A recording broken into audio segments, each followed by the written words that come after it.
beautiful gathering that we are having here. I'm also happy to be here at SKIT because I think much was talked about institution building, much was talked about Dr. Garg, and much was talked about these initiatives.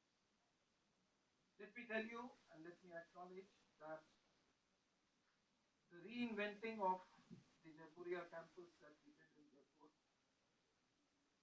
I think there was a strong support that we got from all the faculty and the staff fraternity there. But the bondage and the initiatives, the energy level, and the network and the resources which came from Professor Garg made this transformation or reinvention for that institution possible in a very short span of time.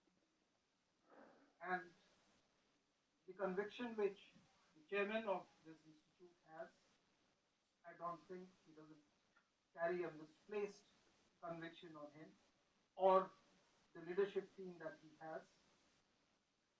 And I'm sure SKIT, as it is known for many other faculties, the faculty of management studies will also grow leaps and bounds in the years to come. I must also tell you the importance that was highlighted, and I think these come out of the experiences, and that's why every time we ensure that you youngsters come in touch with the entrepreneurs who may have become big today, but they have burned their fingers and they have come up from the soil and the roots. And when the chairman was sharing that a combination of experience and youngster, that is a dynamic combination which works in building institutions. And when we talk of whether India's growth story or institutions' growth story or a personal growth story, that this combination works fantastic. And considering my age, which is today 46, 47, which is considered relatively young in the academic fraternity, and of course with the age which Professor Garg and other leadership team has, that combination also works. And here is an example to learn for everybody, for the institution, for the youngsters, that you must not forget your mentors, your teachers, your bosses. You should be fortunate, feel fortunate that you get a tough taskmaster in your first assignment who makes you forget that when sun rises and when sun sets, when they make you feel that whether you're at home or you're in office, it is hardly different. This you realize 5 years later in your career, which I also would have been fortunate and I realize it now. So these are the two messages which I thought I must pick up from the references which were trying to understand. And I need some kind of responses from you rather than I talking and again you getting bored or maybe feeling that okay, there is after a load of 1.5 hours, 2 hours of inaugural session, there is another 1 hour of session which you have to bear with. I think when we're talking of reinventing business, first of all, let us understand the fundamental thing, the context in which this topic we are talking about. Are we talking about a simple business, a small company, or a big company? Or are we talking about the subject in the context of the broader theme of this conference? And I would like to relate reinventing strategies of business with this larger theme which we are talking of changing times and reinventing the Indian growth story. So, my dear friends, what is your imagination, or what is your concept of reinventing India's growth story? When we are saying reinventing, we would be certainly looking for certain bigger goals, bigger change in India and in a different face of India in coming days. So can I have quick answers from you? What is the future reinvented India? What is the face of this reinvented face that you look, you expect in maybe years to come? May I have quick answers, please? I am told I have just 20 minutes. The more you talk, less you have to listen to me. That will be an ideal proposition. If you talk less,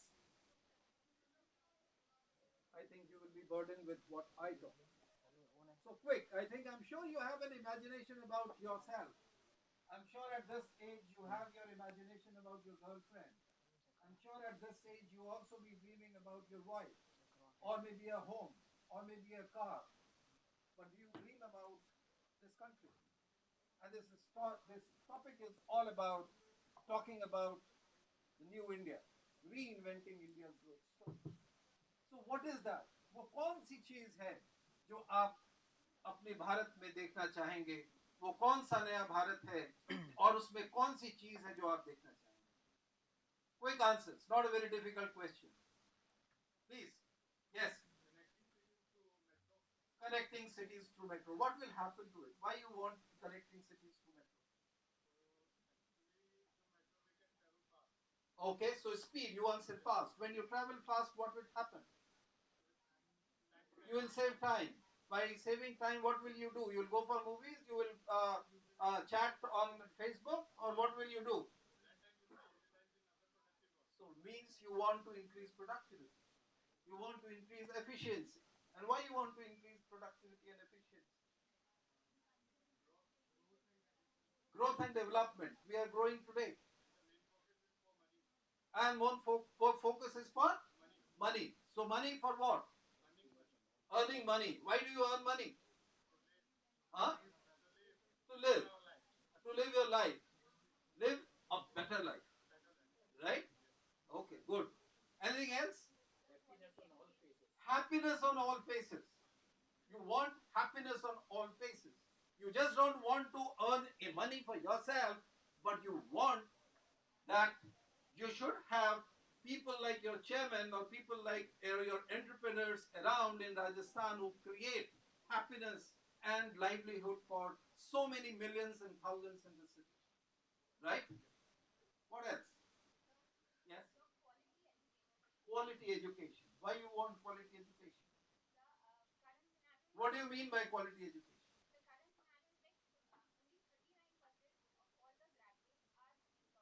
Okay. So you want to increase their employability. So why it is that the employability is less?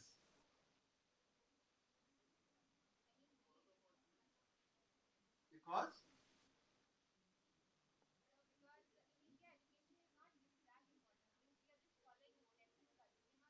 education is important. Every village has a school. Every Rajasthan has full of colleges. What is that quality? You have an electric efficient auditorium. You have the lights glowing. Earning quality education here. You can't comment on that. Okay. I think you need not be diplomatic, right? The straight answer is that we might be talking about education, but we are only talking about knowledge. Is that knowledge translating into skills, which the society needs, which the industry needs, or which the world needs? And there is the real gap. When you say that only 39% is employable, rest are not employable, then there is something which is missing. Anything else? Happiness we talked about, earning of money we talked about education. Anything else? Better infrastructure. Rail transport was talked about. What else? Yes? Each and every person to be innovative and creative so that what happens? Persons can grow, capabilities of the person can grow, at the same time of the country can grow.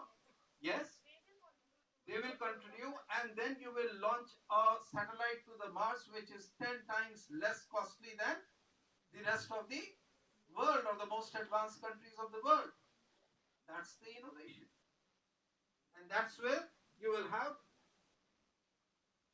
the companies like Jaipur Rugs, Blue Potteries, or you will have Narayana Hridayalaya just round, within the circumference of maybe 5 to 10 kilometers, and they create history in the world and they make name for India and country. Right? So this is the kind of reinvention that probably we are talking about. So if I were to summarize this, I think when we talk of reinventing India's growth story, few broad parameters that I look at, that I must see that how quickly India becomes from an emerging economy to a developed economy.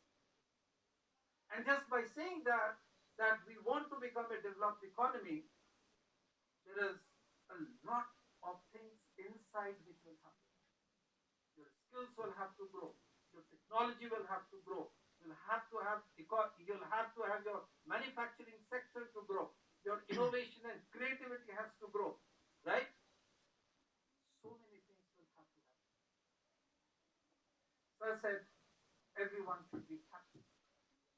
Your happiness index or your human development index, I'm not going right now into the figures or into the statistics. We know where we stand. We want that our country should move up the human development index. So it is just not about money, my dear friend. It is about that how money is used and how money is distributed in the society. What is the quality of life that we are living in tomorrow's India?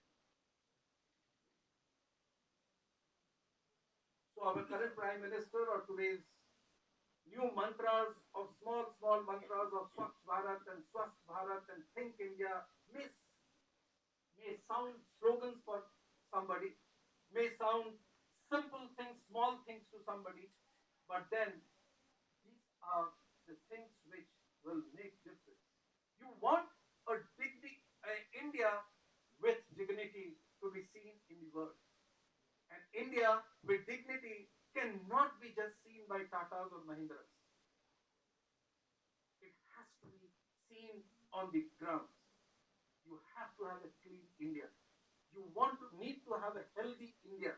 You need to have a creative India. You need to have a generation who can think, who can have skills, right skills, which can be applied for the development of the society or the concerned sector. If I were to talk about the new India, India should move into the high competitiveness index, which means someone talks about efficiency and effectiveness. Someone is talking about speed, saving time. Please broaden your thinking. It is just not saving time and speed. Inherently, you want to become much more efficient and competent. We want our governance such, or the environment such in India where our ease of doing business index, if you have heard about, where we are somewhere around 135, 145 out of the rankings, we should be on the top. The list can be endless. So when we are talking of reinventing the India's growth story, we need to look at from this eye. How many patents? How many of you hold patents for it?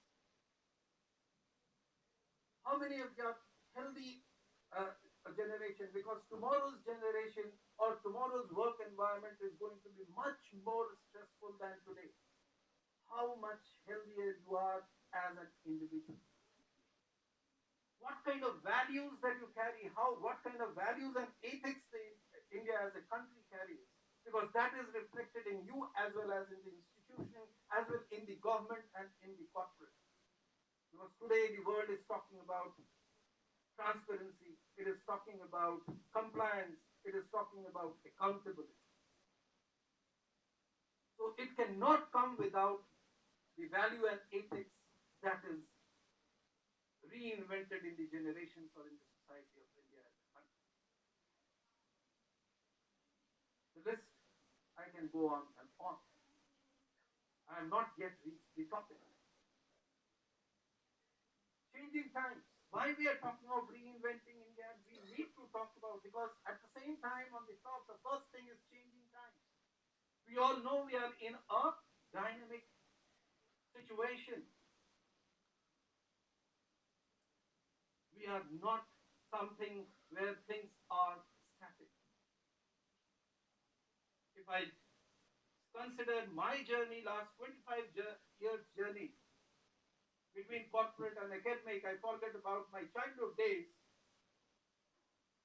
I think I heard where people started talking about that environment is becoming much more unstable, unpredictable. Then came that, okay, the environment is becoming much more dynamic. Then it became that, okay, becomes more complex. Then came the era of, and all these things were parallel when we got globally integrated, liberalized. We said that, okay, that it was not local, it was these influences, these changes were global, worldwide, unpredictable. Today we are talking of a concept of, yes guys, VUCA. What is that? Volatile, uncertain, complex, and ambiguous. So today's definition of time is VUCA. And in this changing time, you need to, and this is not my creation incident, right? And in this complex and this VUCA world and the VUCA changing times, you need to reinvent the growth of the industry, of India as a country. So now coming to the topic in this broader context, when we are talking about the reinventing of strategies of business, again my take would be that let us not restrict our thoughts to simply a company, big or small. But these strategies need to percolate into our own individual life. India as an economy, India as a country, these strategies should be reflected. When we talk about reinventing strategies, it should be about how the society is going to change, how the government is going to change, how governance is to change. And let me start with one simple example which is easier to understand, which all of you would be familiar. Let's take up cricket as in sports, right? Today we have three formats. There is a fourth format which we just had a sports event and these kids had a gully cricket. So we have now gully cricket, we have T20, we have 50 overs and we have a test cricket. Do you think the strategies will be, all the game strategies and game plans are similar for all the formats? No. Game plans, game strategies change when the venue changes. The pitch changes. Right? The weather conditions change. The kind of players, the composition of players that is there. Now, when we talk of this change, and when we talk of game, and one single game, we take so many of considerations. And this is not the end of the story. Let me make it more complex. And why it is so much in focus, why everyone is strategizing, why we say that you should have a plan, why there is so much of criticism of a captain or as a team, why you have a coach now, why you have a manager now, why you have a bowler's consultant now, why you have a fielder's consultant now. And one, because ultimately it is just not the money. Earlier, it was a question of sports. It was a question of winning and losing. Today it is a question of money. Today is a question of pride of the country. Today it is the question of existence of the players. Today it is the question of the existence of those managers and professionals who are behind those players. Today it is the question of the business model of the BCCI or ICC. Am I right? Now, when so many stakes are there in the environment and this changing times, which was not there earlier, you can easily think that what kind of in-depth strategy and game planning needs to be done. And then over and above that, the simple game which used to be played naturally, today your opponents are watched on cameras. Your bowling actions, batting actions are analyzed on cameras. There are experts to understand and identify your weaknesses and strengths. It is just like a battle happening in a battlefield. Isn't it? I'm narrating a very simple thing which happens before all of us now practically every day. Right? Let's move to something which recently happened. Elections. Big talk about Modi. Big talk about campaign. Big talk about his oratory. Big talk about his charishma. Big talk about his brand. But what has changed inherently? The society has changed. The customers have changed. The audience has changed. The audience is much more informative. The customers are much more demanding. Right? And as a product, which is as a government or your governance, the product, the traditional product of just being there for 5 years no more sells. It is what you deliver. It is not the promises anymore which sells. In that product of your governance, there has to be trust. There has to be delivery. There has to be promise. There has to be something for every constituent of the society. And between this audience and this product, there has to be a delivery channel. And that's where the role of technology and communication plays well. That's where the link of communicating, that's where the technology, that's where this entire talk of media blitzkrieg or the kind of, all the kind of, I would not go into the details, but what I'm trying to say is that the strategy of connecting with the audience with the right kind of, creating the right kind of product, identifying the right kind of audience, which could be youth now and no more, and the rural people at the same time, and not just the normal voter which was treated as just a voter. You need to identify their demography, you need to identify their behavioral pattern and everything, and therefore every address, every rally, every city has a customized message for that particular audience. So that's where the reinvention of strategy, even for something as broad as election is concerned. Right? What I'm trying to say is that when we talk of changing, reinventing business strategies, you need to look at those forces which is changing times, which is happening around. In pure strategy terms, we say that, okay, there is a model called easiest model to evaluate is your PEST model, political, economic, social, technological forces you need to identify. So today, if you really see that, whether it is a small business, even a small business, why you need to understand what is happening in the society, affecting the business.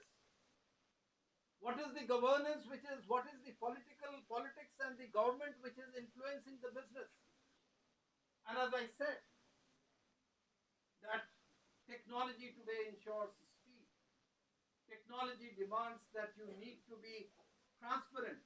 Technology needs that you need to be. What is the governance what is the politics and the government which is influencing the business? And as I said, that technology today ensures speed. Technology demands that you need to be transparent. Technology needs that you need to be communicating.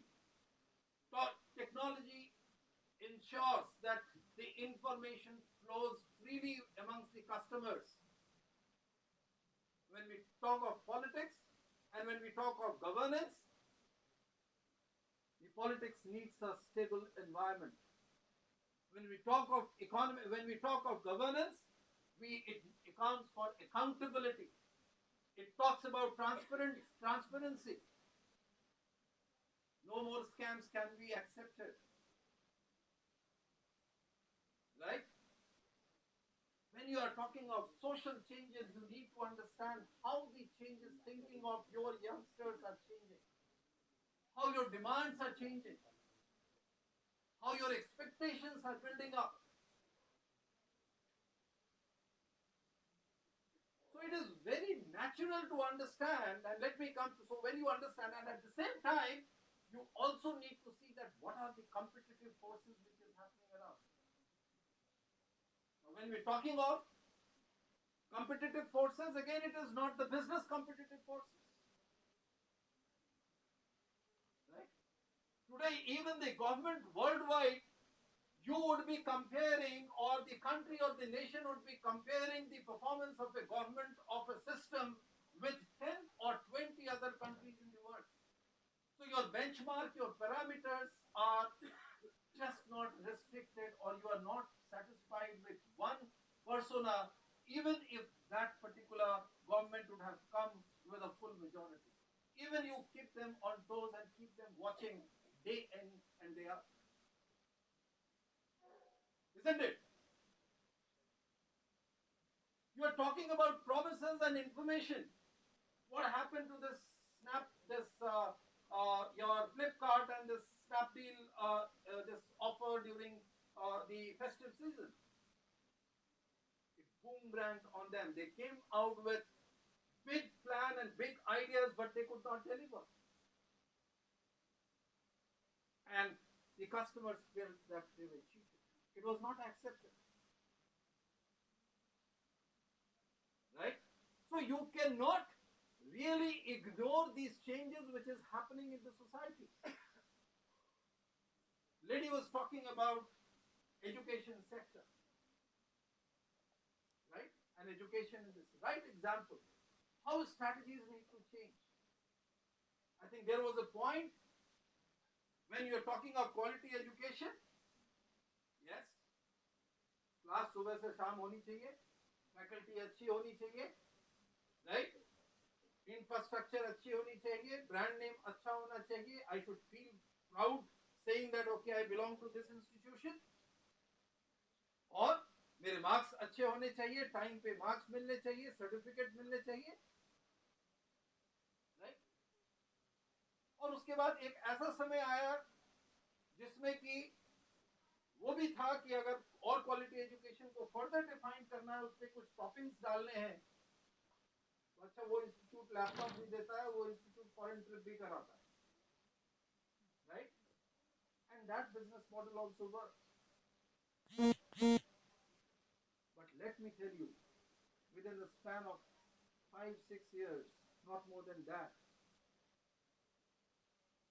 these things are no more highly differentiated. And that's where we are lagging, and that's where we need to reinvent our strategy. Only sharing knowledge, only getting good marks, only having degrees doesn't help. How many of you would be satisfied taking degrees from here? Unless and until you are acceptable from the industry. I always tell my students, I don't need to go and beg with the industry that here are 20 students, you please look at them and give them placement. Rather, I must impart that skill in them, They must work hard so much that their skill has that bargaining power to bring that company again and again, year after year, to pick them up. That is the kind of, when we talk of reinventing strategies, you don't have to look very far. Look at your own institution. And this is probably, we as colleagues, we as faculty, we have been trying to do, we try to impart this, right? Similarly, I mean, there can be many examples to it, right? What emerging, now let's come to talk about few examples of core businesses from India. Why Tata is known, why Mahindra is known, why Indian companies are known abroad, or why India as a destination is being promoted as Make in India destination. Because you want the others to take the strategic advantage of this country. You don't want that this country should be a market for others to come and sell, and that's the end of the story. No. India has to develop strategically, or as a company, I need to develop my resources, my competencies, whether it is my manpower, human skills, or my technology, or my marketing function, or finance function, or anything that I look at, they have to be exploited. And when we talk of Make in India today, or when we talk of infrastructure building, or we want to bring efficiency and effectiveness, when we talk of creativity and innovation, we want to build that strategic advantage and competitiveness in this country so that the world looks at us. And we, as it is even today, when we talk of few good companies who are doing successfully overall and abroad, they are known for low cost. They are known for quality at minimum cost. Our manpower, our human skills are known for better efficiency and better skills. Right? I just mentioned about the stories, the great stories the Jaipur examples have created in the world. Blue pottery, you have Sanganeri print, you have Jaipur rugs, and so many others. And every corner of India has this power. We need to re-strategize or reinvent the strategies for these sectors, for these companies, how they can be competitive and they can have a dignified existence in the world market. When we talk of, and I just now end with one last example, maybe I have been able to convey the message what reinventing of strategy means. We took up a village from this institute called Dantali village. You would be aware of it. If we are talking about reinventing the growth, India's growth story, and we want to reinvent our business, visit and identify those clusters, those rural India. And you will find that what kind of potential lies, but then the potential is dying. You would have youth who have graduated and they're unemployed, or post-graduated and remain unemployed for nothing less than 5 years, looking only for government jobs, otherwise doing nothing. And what they lack is some basic fundamental skills which could have given them, fetched them some job, whether it is in terms of IT or computer skills, or some writing skills in English language, or maybe sometimes of a better communication that you do. Or maybe a little bit of brushing of your accounting knowledge, those who would have come from a commerce background. And we did it for them. We did it with our youth, the students that were on campus, not only taking pains at least 3 hours, 3 to 6 hours every week, allowing our lab facilities for these to come in and use them and be IT trained. I really don't know how many of them actually got employed. But when we went for the certification program, the village sarpanch and the entire village was not only appreciative of the fact, but they wanted this initiative to be continued. That is the kind of change that India needs. That's when we talk of reinventing strategies. Reinventing strategies not only for business. Today I don't want to talk about what Canon would have done, what 3M could have done, what Tetra Pak has done.